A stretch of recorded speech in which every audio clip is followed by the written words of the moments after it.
Hi, in this video, I'll show you how to create question types where learners need to match items and arrange them in the correct order. First, let's open a quiz we've already created and select the matching question type. In this type of question, you need to enter the question itself. You can also add a description and format it using the editor. You can attach multimedia content. You can add image, leave a note for the instructor, add text, or delete the question. Next, you need to enter words or phrases and specify their correct matches.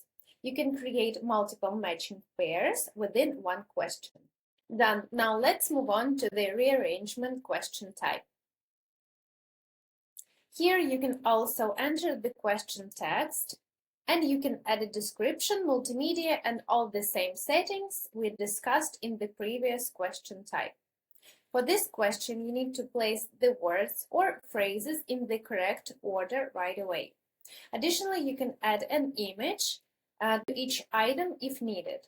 Let's take a look at how these question types appear from the learner's perspective. Both matching and rearrangement questions are completed by dragging and dropping items, which makes the interaction clear and intuitive for learners. I'm happy to share this with you, and thank you for watching.